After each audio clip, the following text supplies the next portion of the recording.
dalam arti hendaknya kalian tidak mengharapkan dan tidak meminta, serta mengambil apa yang ada di tangan manusia.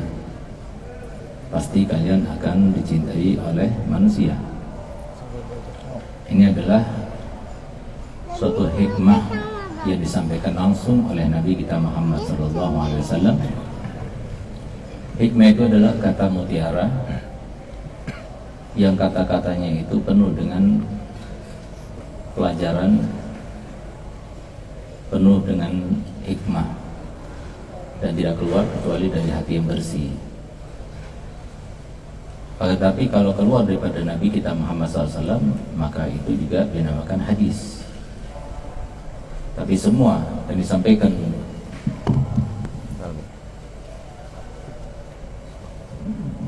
oleh Nabi kita Muhammad SAW semuanya syarat dengan pelajaran dan hikmah. Di antaranya adalah izhad bima fi aidin nas bukan nas. Nah, ini suatu kaidah ya. Jadi kalau sudah hikmah itu daripada para aulia, tapi kalau sudah disampaikan oleh Nabi, maka itu suatu kepastian lagi, bukan suatu kemungkinan besar. Yang disampaikan oleh para aulia kemungkinan besar atau sebuah kepastian. Tapi kalau sudah disampaikan oleh Nabi kita Muhammad SAW atau disampaikan dalam Al-Quran, maka itu menjadi sebuah kenyataan dan kepastian. Nggak mungkin luput, nggak mungkin salah. Sifat manusia itu standarnya sebelum dia itu bermujahadah, itu dia pelit, tidak mau berbagi, dan ingin apa yang dimilikinya melebihi daripada yang lainnya. Itu sifat manusia. Sehingga kalau seumpama ada seseorang yang memintanya dari kita atau mengambilnya dari kita, siapapun dia, walaupun itu anaknya, walaupun itu istrinya, walaupun orang yang dikasihinya, tetap tidak akan berubah daripada apa yang disampaikan oleh Allah SWT. Hanya saja kalau dia itu adalah orang yang berakhlak mulia,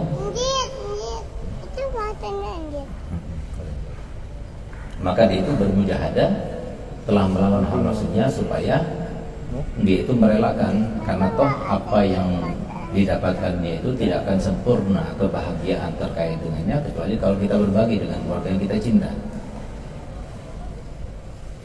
Tetapi kalau seseorang itu belum ada mujahadah, bahkan untuk dirinya sendiri dia itu pelit. Itu sifat manusia.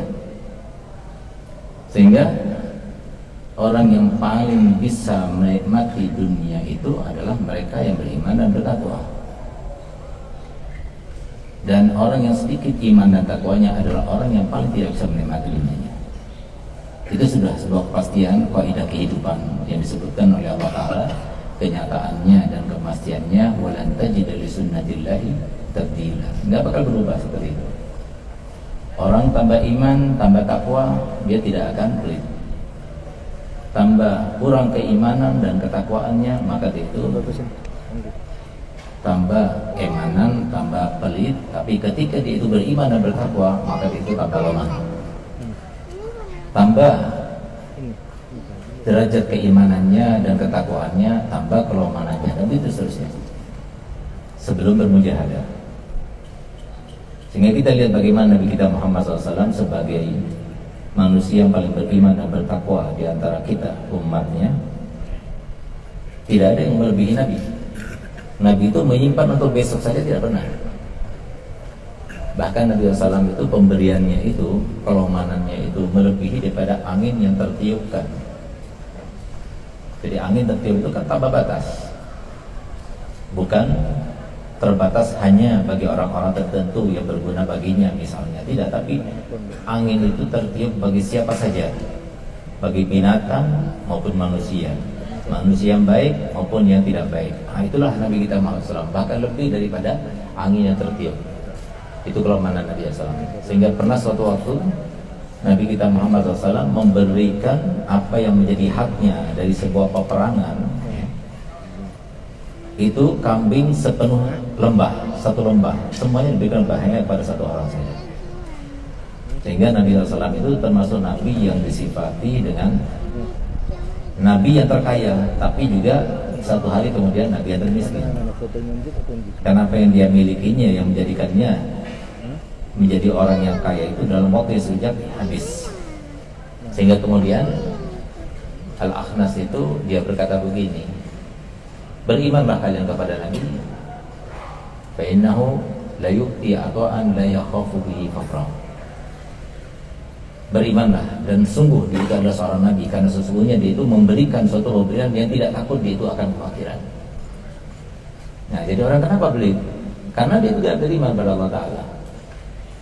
Padahal semua manusia yang hidup di muka bumi ini, sebagaimana Allah Ta'ala firmankan dalam Al-Quran, wa ma min dabbatin fil ardi illa 'ala Allahi rizquha. Ditambah lagi dalam hadis sahih Bukhari Muslim telah disampaikan oleh Nabi SAW, ketika kita berada di dalam rahim ibu kita selama 120 hari sudah ditetapkan rezekinya, dari mulai lahir sampai meninggal itu sudah ditetapkan.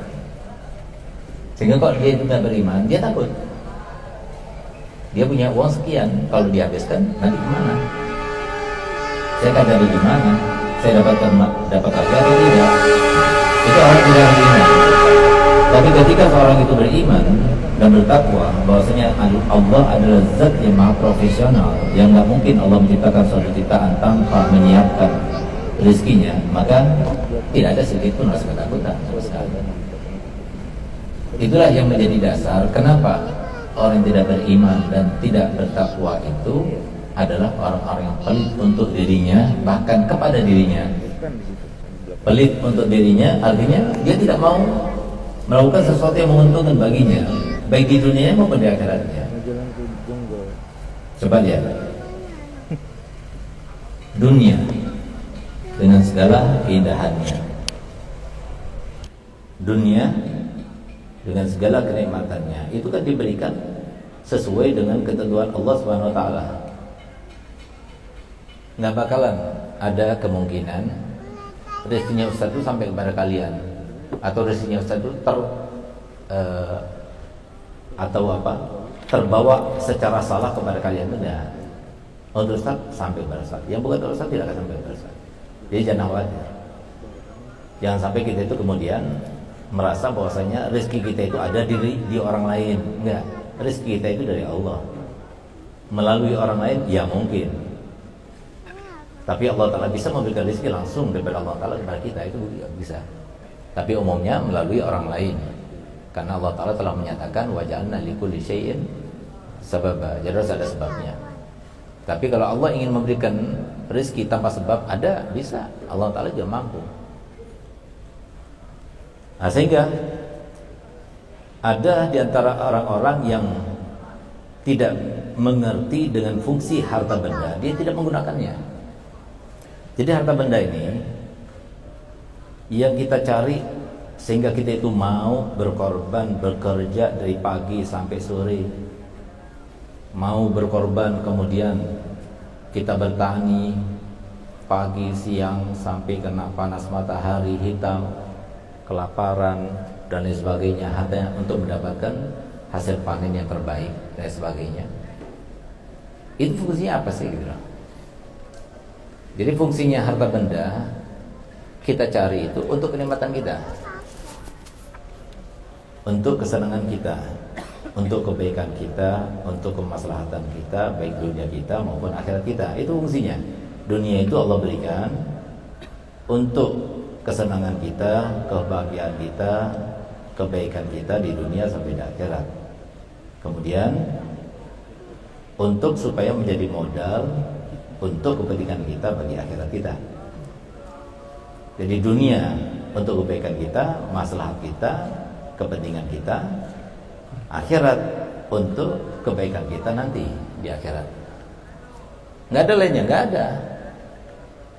Untuk kepentingan keluarga, keturunan itu ada lagi, itu rezekinya lain lagi. Rezekinya Ustaz itu hanya rezekinya Ustaz, dari mulai Ustaz lahir sampai meninggal itu rezekinya Ustaz. Kalau rezekinya non Ustaz beda lagi. Nah, ngerti nggak? Nah, sehingga apa? Berapa banyak dan betapa banyaknya manusia itu yang tertipu. Dia yang dicatatkan untuknya rezeki, dia yang diberikan rezeki oleh Allah, tapi dia tidak menggunakannya. Dia tidak menerapkannya, tidak menikmatinya, Sehingga itulah maksud daripada Nabi SAW bersabda, kam min talibin wa laysa bi'akil.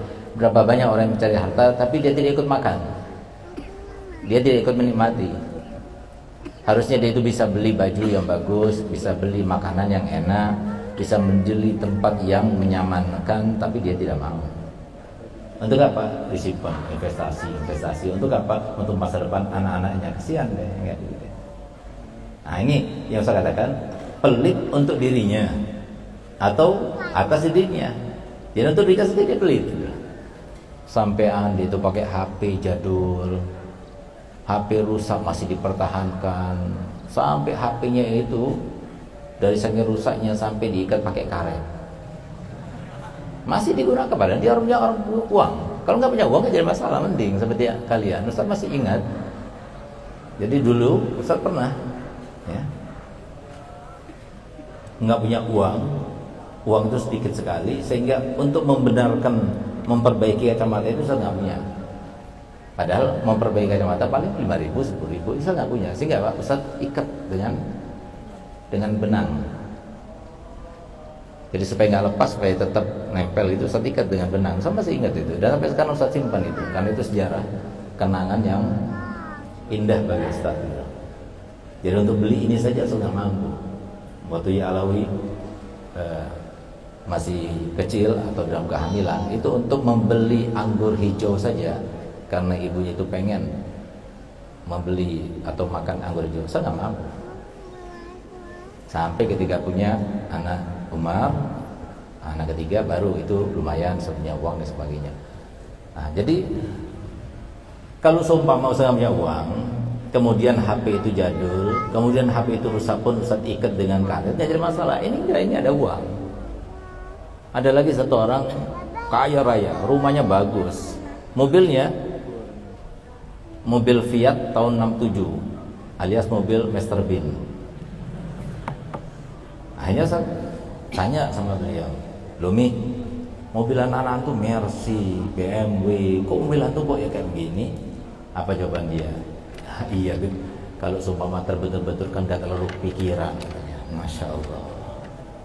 Jadi kenapa dia pakai mobil jelek, mobil kuno dan sebagainya? Kalau dia membentur, menabrak dan sebagainya, dia nggak terlalu pikiran untuk memikirkan ke bengkelnya berapa habisnya dan sebagainya.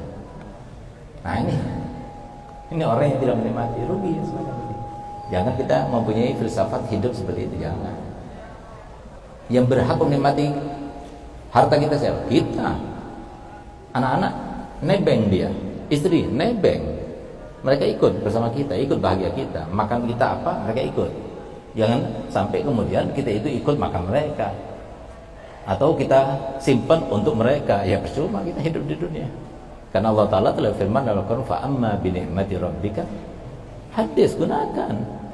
Beda kan kalau seumpama Ustaz minum air biasa, ya, kemudian lalu dikasih air lagi yang berbeda, air dengan kemasan yang mahal. Minumnya, berterima kasihnya kepada orang yang mengasihi air itu kan beda.